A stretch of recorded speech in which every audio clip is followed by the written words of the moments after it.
여러분, 우리 오늘 말씀은 이제 그 참 선지자와 거짓 선지자들에 대한 말씀부터 한번 시작하겠습니다. 거짓 선지자들과 참 선지자들의 구분을 우리가 어떻게 할 수 있을까? 선지자들의 직분이 이제 우리 예수님 오신 이후로 우리에게서 이제 사라졌지만은 지금은 이제 거짓 선생과 참 선생을 우리가 말할 수 있겠죠. 우리가 참된 가르침을 가져오는 참 선생은 누구고 거짓된 가르침을 가져오는 거짓된 선생은 누구인가? 이 기준을 우리가 뭘 할 수 있을까? 거짓된 거짓 선생들도 있다고 자기들이 예수를 믿는다 하고 거짓 선생들도 자기들도 주님의 도를 가르친다고 얘기합니다. 저들도 보게 되면은 기도한다 그러고 하나님의 은사와 능력을 또한 체험합니다. 심지어는 마지막 때 우리 예수님 앞에서 저들이 크게 큰 소리를 내죠. 어떤 소리냐면 자기들이 주님의 이름으로 귀신도 쫓아내고 능력도 행하고 병든 자들도 치유했다는 것입니다. 저들이 우리 주님 앞에서 다시 오신 주님 앞에서 당당하게 얘기할 정도라면 저들은 분명히 자기들은 참된 선생이다 생각할 수 있겠죠. 참된 선지자라 얘기할 수 있겠지만 우리 주님께서는 그들에게 분명히 말씀하시죠. 이 불법을 행하는 자들아 내게서 떠나가라. 불법이라 하는 것은 저들이 법을 어겼다는 것이고 그 법을 가지고 판단하신 분은 예수님이시니 우리 예수님이 이제 그 법의 중심이고 예수님 자신이 법이시겠죠. 그러면 예수님이 그 불법을 행했다는 건 저들이 예수님의 이름으로 행했으나 예수님이 인정하시지 않는 것이다 하는 것입니다. 오늘 우리가 말씀에 모든 것 다 말씀드릴 수 없지만 참 선지자와 거짓된 선지자들의 특징이라는 게 별로 그렇게 차이가 없습니다. 똑같은 사람들이고 똑같이 저들이 여호와 하나님의 이름으로 말하고 애언하죠. 그런데 저들에게 큰 차이가 있는데 뭐냐면은 저들이 오늘 사무엘이 이제 우리가 사무엘의 그 행동을 보게 되면 알 수 있죠. 사무엘이 여호와의 말씀대로 행하여 우리가 오늘 4절에 말씀이 있습니다. 여호와의 말씀대로 행하여 이게 이제 그 사람 그 참 선지자의 참 선생의 기준이 되겠죠. 여러분 사무엘도 보게 되면 우리와 똑같습니다. 사람의 용모나 키를 보고 야, 저 사람이 참 하나님의 종이 되겠다. 하나님 택하신 왕이 되겠다. 이렇게 생각을 하죠. 요즘 세상도 더 심하죠? 요즘도 외모 지상주의란 말이 생길 정도로 더 심합니다. 사람들은 일단에 자기 눈에 딱 들어오는 외모나 자기 눈에 딱 들어오는 어떤 지적인 사람이나 자기에 딱 들어오는 능력 있게 보이는 사람이나 자기 눈에 딱 들어오는 저 사람은 좀 뭔가 할 수 있겠다 싶은 사람들을 선호하는 게 우리 사람들의 그 마음이죠. 우리 사무엘이 선지자요 하나님 음성을 듣는 자고 하나님의 말씀을 전하는 자이지만 그가 눈으로 볼 때는 이미 그도 사람에 따라서 결정을 하게 되죠. 하나님은 그를 버리셨다 했는데 사무엘은 마음이 쏙 들었죠. 하나님은 그를 전혀 돌아보시지 않았는데 사무엘은 그가 왕이 될 제목이다 이렇게 생각을 했죠. 도대체 사람이라는 것은 참 선생과 참 선지자와 거짓 선생과 거짓 선지자 사이에서 분간할 수 있는 방법은 없습니다. 이렇게 신령한 자라 할 수 있는 사무엘조차도 하나님이 버린 사람을 갖다가 이게 왕의 제목이다 할 정도면 달라도 너무 다르잖아요. 그런데 중요한 차이가 있습니다. 사무엘 선지자가 어떤 생각을 했든지 간에 그가 경험과 자기의 어떤 생각과 철학과 지식을 가지고 사람을 판단해 놓았든 간에 그는 결국은 하나님의 말씀대로 행하는 사람입니다. 사무엘이 사울 때문에 슬퍼했죠. 오늘 우리가 읽지 않았지만 우리가 15장의 마지막 절 부분과 16장의 그 첫 부분들을 보게 되면 사무엘이 사울 때문에 굉장히 낙심이 돼서 굉장히 그가 실망을 하고 슬펐죠. 사무엘이 사울을 사랑한 게 분명합니다. 사울이 되게 그 사무엘 마음에 들었었죠. 오늘 또 보게 되면 우리 이새의 큰아들이 된 엘리압이 마음에 쏙 들었죠.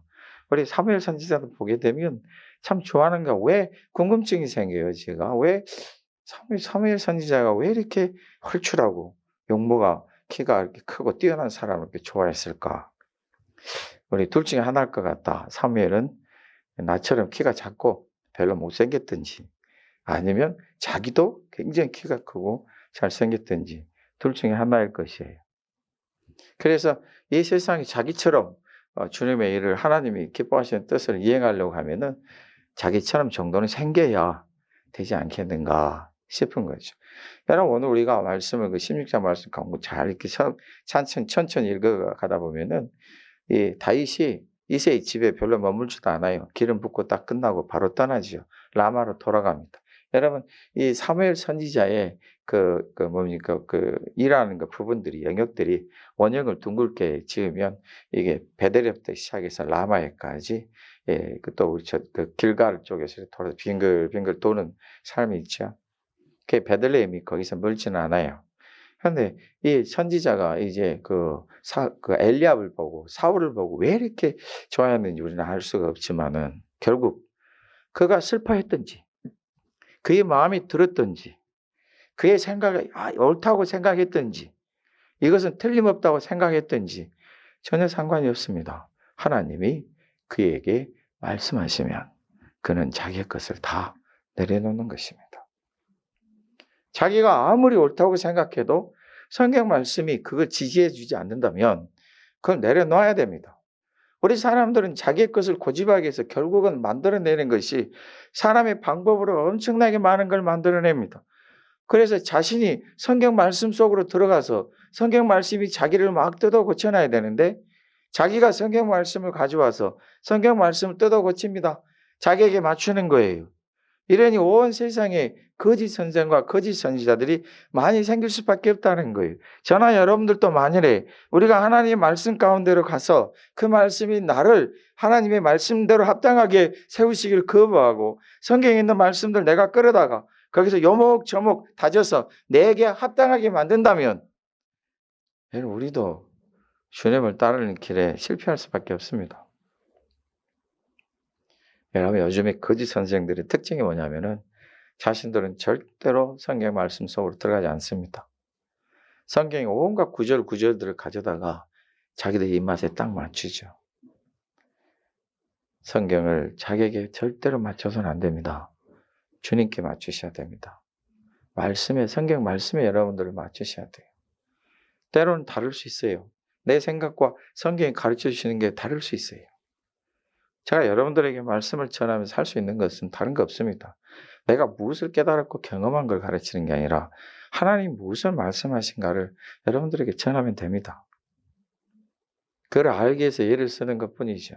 어떤 분 얘기합니다. 목사님은 예화도 사용 안 하신 것 같아요. 목사님 어떤 간증도 잘 얘기 안 하는 것 같아요. 목사님 어떤 생각도 얘기 안 하는 것 같아요. 얘기할 필요가 없죠. 사석에서 여러분 우리가 얘기를 하면은 제가 많은 그 간증과 예화들을 가지고 여러분들에게 상담하면서 이런 저런 예화 말씀드릴 수 있겠지만 하나님의 말씀을 우리가 선포하는 시간에는 굳이 그 얘기 안 해도 다 이해들 하십니다. 여러분들 자신을 하나님의 말씀으로 가지고 들어오셔야 됩니다. 사무엘 선지자도 자기 생각이 있고 자기 주관이 있고 경험이 있지요.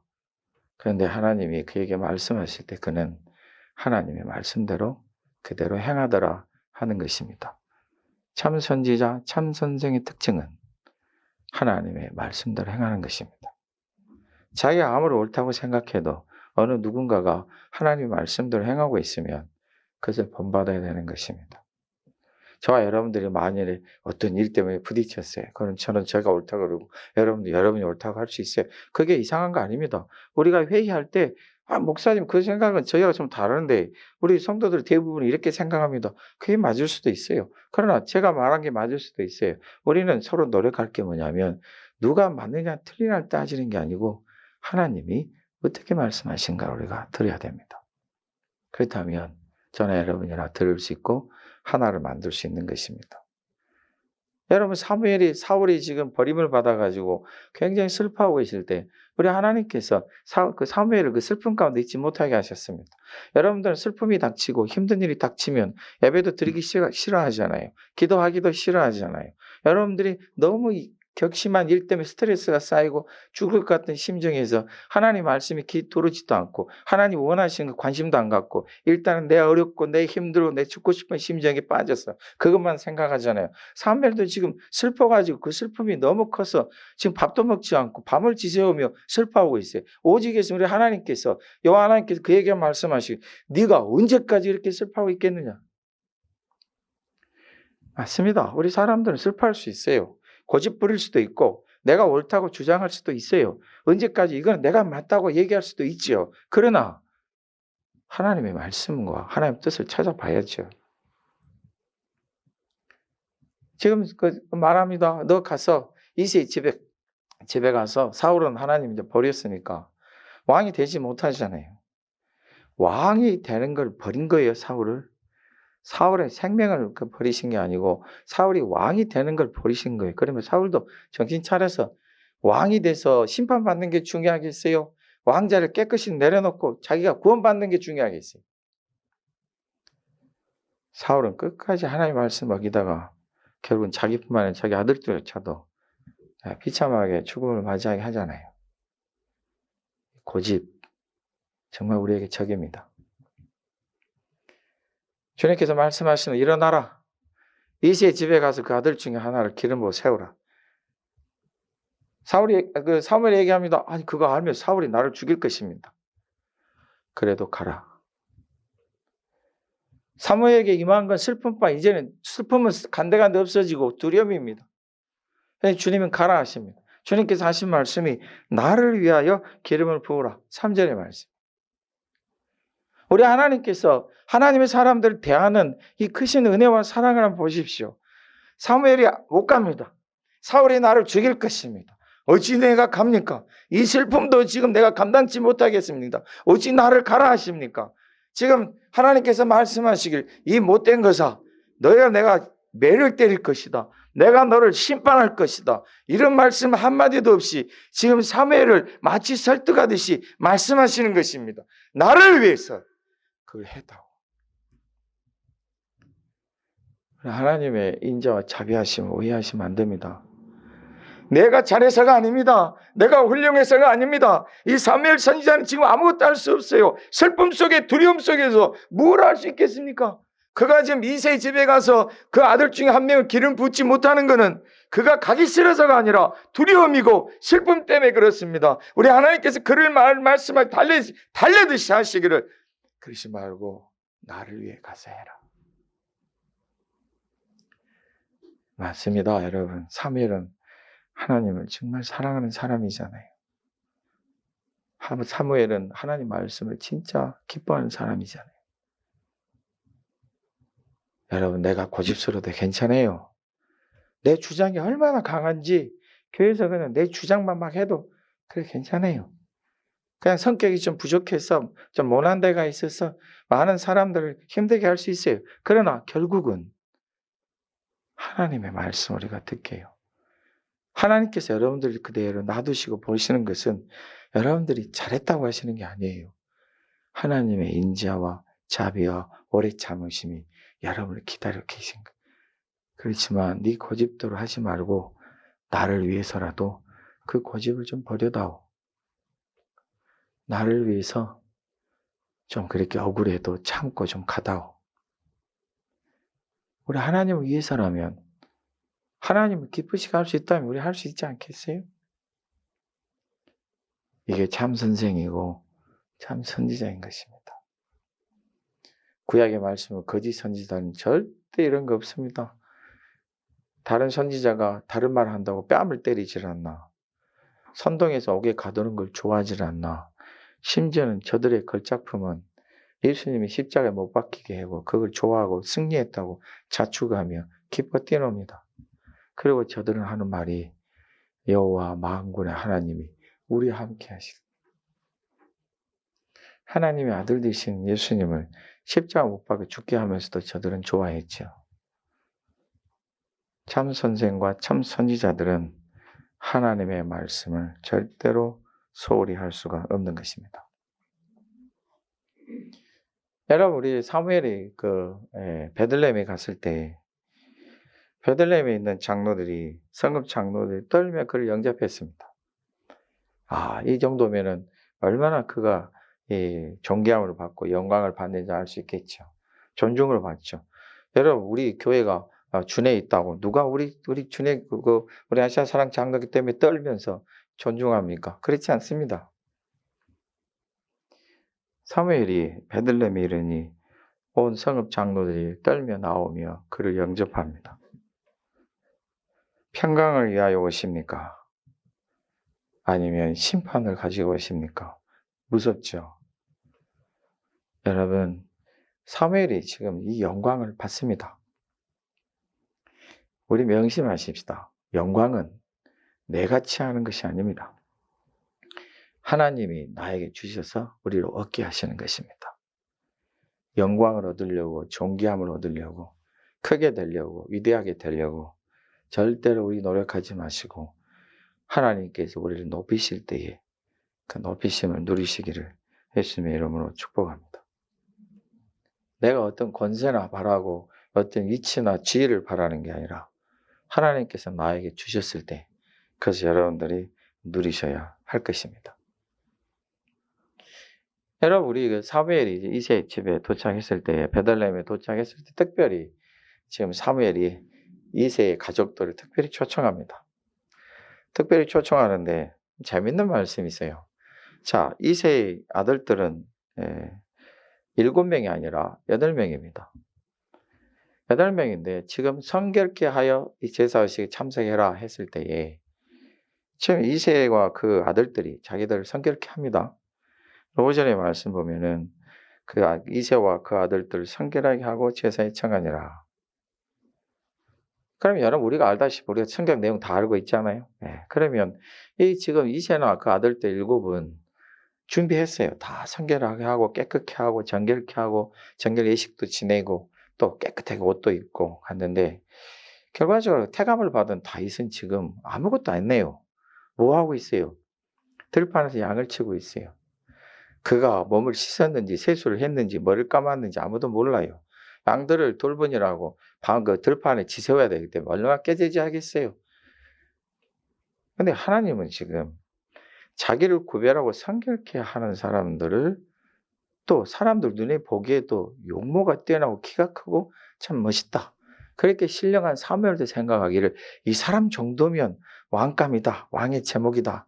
이렇게 생각할 정도로 준비를 다 했는데 우리 하나님은 엉뚱하게 말씀하시죠. 아니다.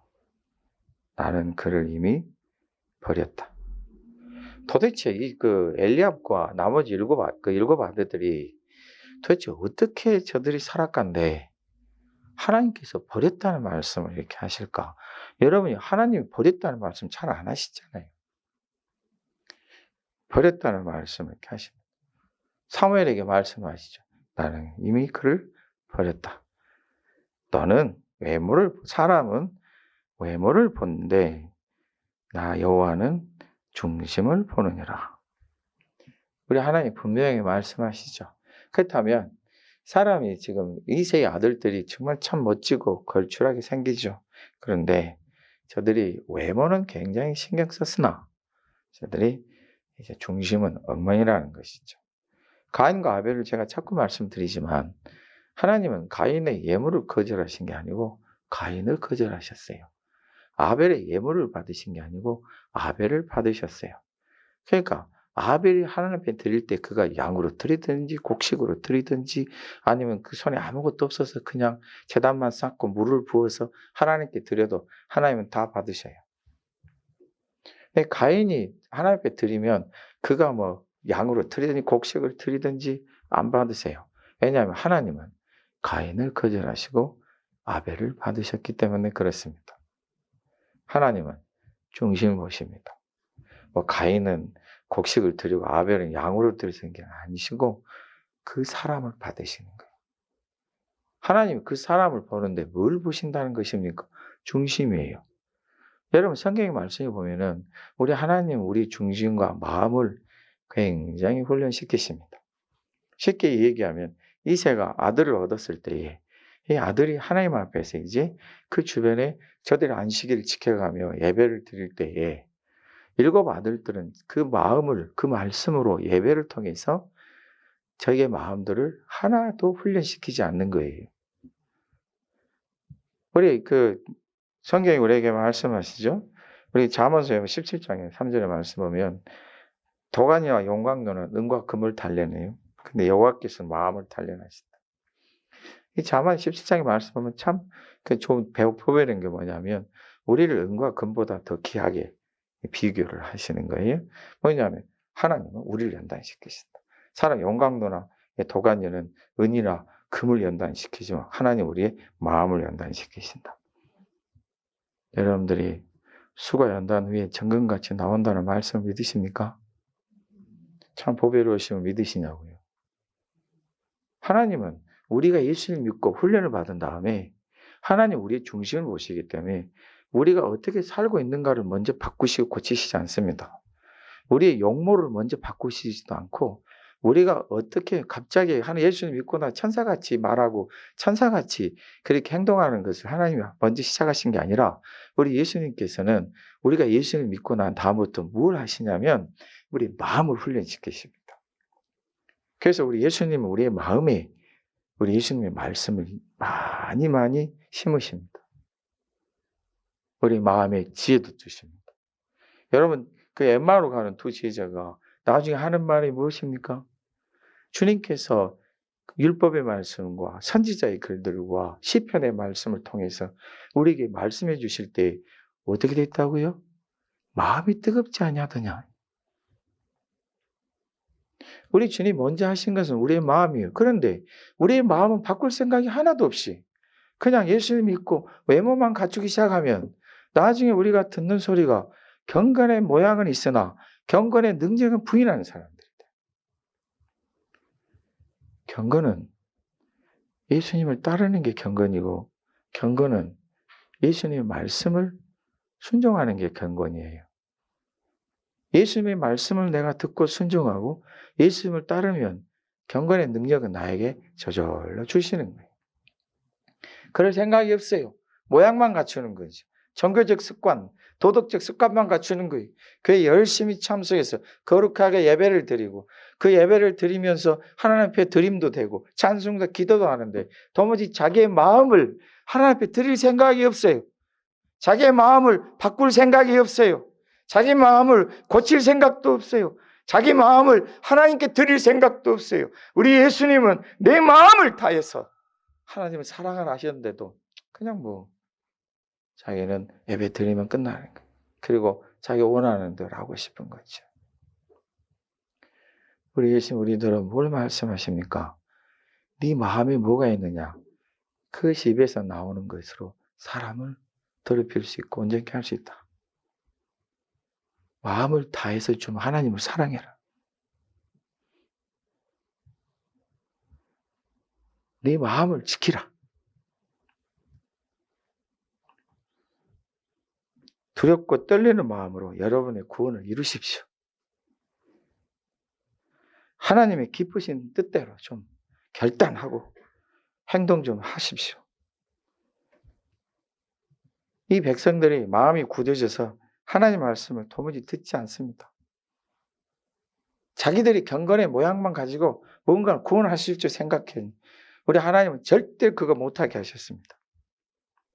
저들이 스스로 깨닫고 이게 길이다, 이게 진리다, 이게 생명이다. 어림도 없습니다. 분명히 성경 우리들에게 말씀하십니다. 마태복음 13장 15절 저들이 와서 깨닫지 못하게 한다. 깨닫지 못하게 한다는 건 주님이 그들을 거부하신다는 뜻이 아니에요. 사람의 방법으로 사람의 생각으로 마음은 적당하게 자기 것으로 채우고 경건의 모양만 갖춰서 적당히 종교적 습관을 가지고 가서는 하나님의 뜻을 찾을 수도 없고 예수님을 믿고 구원을 얻을 수도 없어요. 그건 주님께서 주시지 않는 길입니다.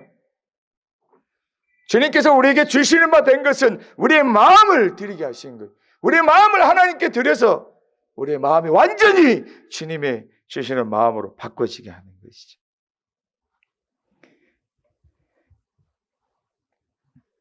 여러분, 우리 예수님께서 바리새인들의 질문에 대답하셨어요. 무엇이 계명입니까? 율법의 중심이 사상이 무엇입니까? 우리 예수님 말씀하시죠. 첫째로 이스라엘아 들으라. 주 우리 하나님은 오직 한 분이시다. 내 마음과 내 목숨과 내 뜻과 내 힘을 다해 주 내 하나님 사랑하라. 율법의 모든 말씀이 첫 번째가 마음을 다해서 하나님 사랑하는 것. 두 번째는 뭐예요? 내 이웃을 내 몸같이 사랑하라. 여러분 이 말씀 보면 참 재미있어요. 우리 주님께서 율법의 말씀을 분명히 말해요. 마음을 다해서 사랑한 것은 하나님이고 이웃은 어떻게 하라고요? 내 몸처럼 사랑하라. 배고플 때 배고프면 어떻게 하냐? 네 몸이 배고프면 먹지 않느냐? 이웃도 배고프면 먹어야만 된단다. 너 추우면 입지 않느냐? 이웃도 추우면 입어야만 된단다. 너는 좋은 집에 살고 싶지 않느냐? 그럼 욕심 많게 궁궐같이 사는데 사지 말고 집이 없는 내 이웃도 그렇게 살고 싶단다. 이게 가르쳐 주시는 거예요. 쓸데없이 그리스도인이라 해서 이웃의 모든 걸 참견하고 마음에 그냥 그 오지랖을 가지고 막 그 마음으로 이렇게 하라는 뜻이 아니고 내 몸과 같이 사랑하라. 그리고 마음은 하나님께 돌아가시는 거예요. 하나님께 마음을 두면 이웃에 대한 거짓이 없습니다. 왜냐하면 하나님의 말씀 우리 마음에 있으면 우리는 다 참되게 되거든요. 가식이 없습니다. 외식이 없습니다. 우리 요즘에 사회를 살다 보면 사회적 기업이라 하는 세상 속에서 얼마나 뒤에서는 그 못된 거 행하는 사람들 이따끔 보잖아요. 왜 그렇습니까? 마음이 없어서 그래요. 여러분의 온 마음을 전부 100% 다 하나님을 사랑하는 데 쓰셔야 됩니다. 그러면 여러분들이 변화가 되고 새롭게 되고 하나님 주시는 은혜를 다 받게 되고 하나님 주시는 복도 다 받게 돼서 그 다음에 여러분은 자신을 위해 살듯 이웃을 위해서도 살 수 있습니다. 내 마음을 적당하게 나눠서 하나님께 조금, 내 자신에게 조금, 내 가족에게 조금, 이 세상에 조금 이렇게 나누어서는 여러분은 견딜 수 없습니다. 그래서 가슴이 갈래갈래 찢어진다 그런 것입니다. 하나님 앞에 다 드려보십시오. 여러분의 마음은 더 강해질 것이고 이 세상을 살아가면서 하나님 말씀대로 사는 것이 전혀 지장이 없을 것입니다. 그리고 여러분들은 사람들의 하여금 존중해주고 칭찬하는 일이 날로 많아질 것입니다.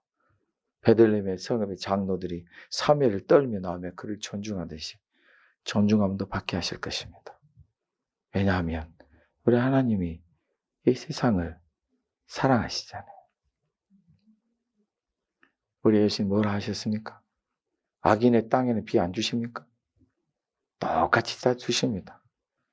다 주십니다. 그 하나님 우리가 막 불순종하고 있을 때도 하나님 인자 자비로 대하셔서 너희가 나를 위해서 좀 해야 되지 않느냐 설득해 주십니다.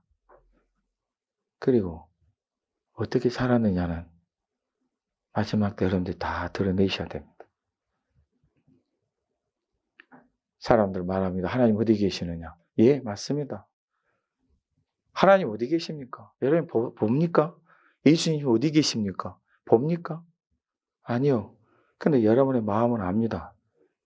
예수님이 우리를 위해서 뭘 하셨는지, 예수님이 지금 어디에 계시는지, 예수님 나를 위해서 어떻게 하실 것인지 우리는 다 그게 압니다. 여러분의 마음이 하나님 앞에 들으셨기 때문이에요. 여러분의 마음이 하나님 앞에 들으셔서 그걸 다 받아들이는 것이죠. 안타깝게도 이걸 받아들이지 못하는 이들이 참 많습니다. 예수님의 이름으로 여러분의 먼저 마음을 하나님께 드리시고 그 드리심을 사람들에게 보이기 시작하면은 저들 중에도 여러분을 따라 예수를 믿는 사람들이 생기지 않겠습니까? 여러분의 마음이 예수님으로 가득해서 여러분 입술로 예수님을 말합니다. 여러분의 마음이 하나님의 사랑을 한번 배워서 깨달아서 하나님의 사랑을 얘기합니다. 여러분의 마음이 천국과 지옥을 아멘하고 받아들여서 천국과 지옥을 얘기합니다. 여러분의 마음이 예수님만 믿어야 천국에 갈 수 있다. 그걸 알게 되니까 예수님 믿으시라고 얘기합니다. 그 소리가 능력이 있고 힘이 있는 것입니다. 하나님은 사람이 보는 것과 달라서 너희는 외모를 보거니와 나는 중심을 보신다 하셨습니다. 여러분, 이새를 마지막으로 다윗을 마지막으로 부릅니다. 참, 사무엘도 분명히 엄포를 놨죠. 성결하게 하라. 예, 선지자로 살 수 있죠. 하나님 앞에 구별해 드려야 되니까. 다 했어요. 근데 사무엘도 이제 틀렸네요. 마지막에 온 다윗은 땀버퍼를 깨지자고 땀 찍찍 흘리고 이 몸에서 냄새가 진동하겠죠. 여러분 교회에 우리가 냄새가 많이 나는 사람이 교회에 들어와도 아멘으로 화답하셔야 돼요. 할렐루야. 예. 저희 자랑을 한번 해볼게요. 예. 뭐, 안 한다고 해놓고 또, 뭐 이거 이따금 한 번씩 하는 거니까. 여러분 제가 신학교 다닐 때, 예. 그때 그 강남에 이제 고속버스 터미널이 있는데, 예, 그때는 터미널이 별로 분부지 않던 시대예요. 그러니까 별로 고속버스 많이 타지 않던 시대인데, 고속버스 타려고 이제 딱 갔는데, 어느 한 사람이 매표 그 하는 것과 자리를 왔다 갔다 해요. 근데 그 행색이 엄청 꾀재재합니다. 꾀재재한데, 냄새도 엄청 많이 나요. 근데 왔다 갔다 해요.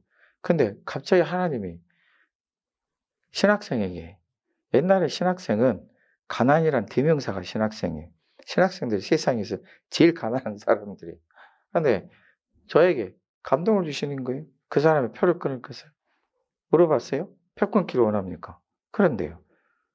그랬어요. 그게 제가 마지막 남은 계획이에요. 없어요, 그 다음에는. 그랬어요. 예. 그때 당시에 여러분 그 고속버스 값이 그렇게 지금처럼 그때 그래도 꽤 비싸죠. 여러분 그 고속버스 끊어서 이제 탔습니다. 근데 안타깝게도 버스가 이제 제가 늦게 끊었기 때문에 자리가 달라요. 그 사람은 앞자리. 사람 제일 앉기 싫어하는 데가 어디냐면 5번, 6번, 7번, 8번이에요. 예, 그 바퀴 위에가 있기 때문에 자리가 불편하죠. 뭔 소린가 그럴까 여러분 나중에 고속 타보시면 알아요.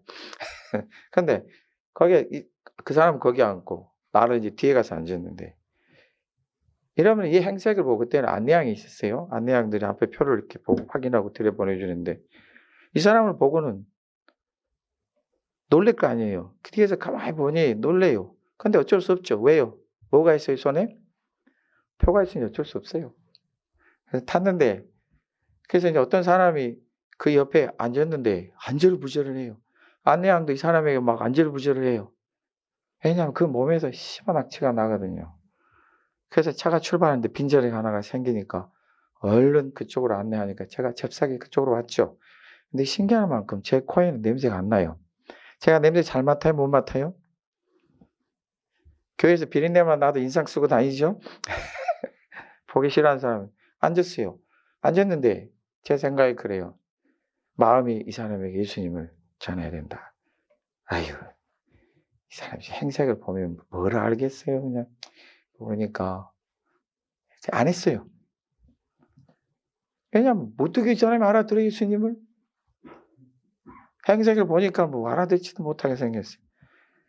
그래서 어쩔 수 없잖아요. 그래서 이제 그 중간에 휴게소에서 내려서 어떻게 해야 되나. 행색을 보니 굶었어요. 나도 배고파. 근데 나는 이 사람에게 표를 끊으라고 다 썼어요. 근데 그때 갑자기 가방 속에 넣어놨던 11조가 생각나는 거예요. 누군가가 용돈을 주면 그거 갖다 11조를 해놨는데 그게 생각나. 주일에 가서 헌금할 거라 생각. 그밖에 없어요. 근데 하나님은 그것을 쓰라 하시는. 그래서 제가 하나님께 그랬죠. 하나님 전 몰라요. 11조 나는 이거 이 사람 위해서 하는 거니까. 원래 11조는 구제하기 위해 쓰는 게 맞으니까 가서 사서 줬어요. 김밥 한 줄에 음료수 하나. 땡이에요. 아 근데 이 얄미운 사람이 나한테 먹어보라는 소리도 않고 다 먹더라고요. 나도 배고픈데. 그다음부터 얘기를 시작했어요. 어쩐 일입니까? 뭡니까? 그러니까 이 사람이 지금으로 말하면 그거예요. 노예같이 산 사람이에요. 일을 했는데 돈 하나 못 받고 일하는 거예요. 그래서 자기가 집에 가려고 하는데 이런 적이 저런 적 해보니까 이 사람이 마지막으로 한 얘기가 뭐냐면 그때 이제 다 도착할 때 정류장에 자기는 교회 가본 적이 있대요. 교회 가본 적이 있는데 교회가 딱 앉으면 그렇게 마음이 좋대요. 마음이 그렇게 기쁘대요. 그때서야 얼마나 화들짝 놀랐는지 몰라요. 예수님을 꼭 믿으셔야 됩니다. 교회 가셔야 됩니다. 그리고 헤어졌어요. 저는 교회 와서 얼마나 울었는지 몰라요. 그의 모습이 그렇게 내 생각으로 좀 빨리 시작했더라면 여러분 마음이 기쁘답니다. 할렐루야. 그리고 저는 거기서부터 2시간 동안 교회까지 걸어왔어요. 그래서 좋아요. 예. 여러분, 교회에서 딱 와서 이제 눕는데 배에서 꼬르륵 살 때 참 눈물이 왈칵 쏟아졌어요. 아, 이게 배고픈 설움이구나. 배고픈 설움은 어디서 오냐면 꼬르륵 소리에서 온다는 걸 그때 알았어요. 근데 제 기억에 남는 거는 뭐냐면 교회 가면 마음이 참 좋아요. 저는 주님의 일하심을 믿습니다.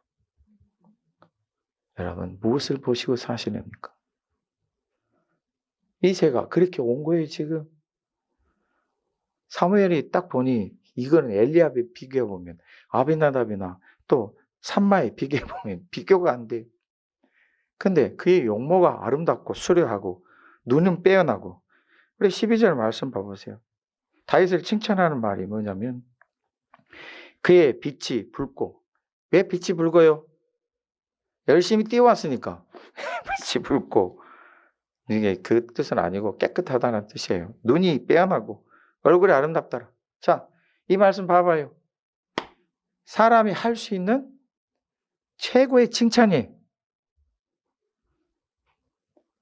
가만히 보니 칭찬할 때가 어디에? 눈. 여러분들이 참 칭찬할 데가 없는 사람에게 뭘 칭찬해? 아이고, 우리 권사님 귀가 참 예쁘시네요. 아유, 눈썹이 참 매력적이네요. 감사합니다. 저는 영국에 있을 때 영국 사람들이 제 입술이 예쁘다는 소리를 많이 했어요. 할렐루야. 입술이 예쁘다는 소리를 많이 했는데 이 사람들이 나는 나중에 내가 한 줄 알았더니 이 영국 사람들 입술이 없어요.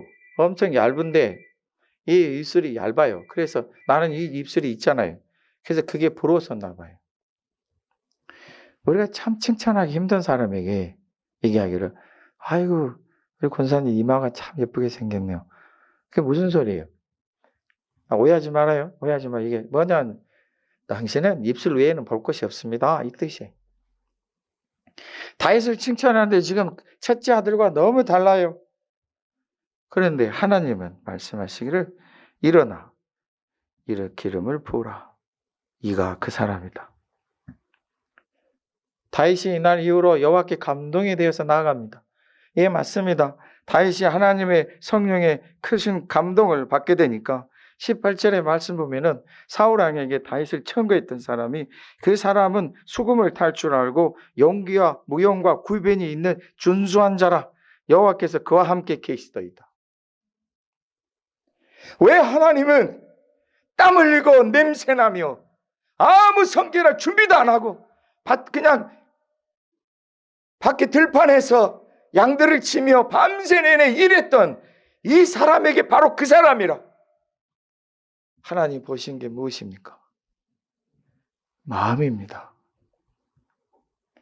8명의 아들 중에 하나님을 참으로 사랑하는 사람, 하나님의 말씀을 참으로 기뻐하는 사람, 하나님의 뜻을 정말로 좋아했던 사람, 이 사람이 다윗이라는 것입니다. 그리고 하나님은 그 다음부터 그를 세워가십니다. 사람들 보기에 이 세 큰아들인 엘리압처럼 뛰어난 사람이 어디 있겠습니까? 그 참 깨끗하게 차려입고 자기를 구별해 드린 그 모습이 얼마나 멋있던지 사무엘의 마음에 쏙 들었습니다. 아무리 칭찬하려고 해도 이 세 다른 아들과 비교하니 별로 볼품이 없는 이 마지막 아들 다윗을 향해 그의 칭찬이 시작되는데 그는 용모가 준수하고 수금도 잘 타고 무용도 있고 구변이 준수하지 않디다. 마지막에 하는 말은 여호와께서 함께 하십니다. 마음으로 하나님을 사랑하는 이들은 하나님이 이렇게 세워가실 것입니다.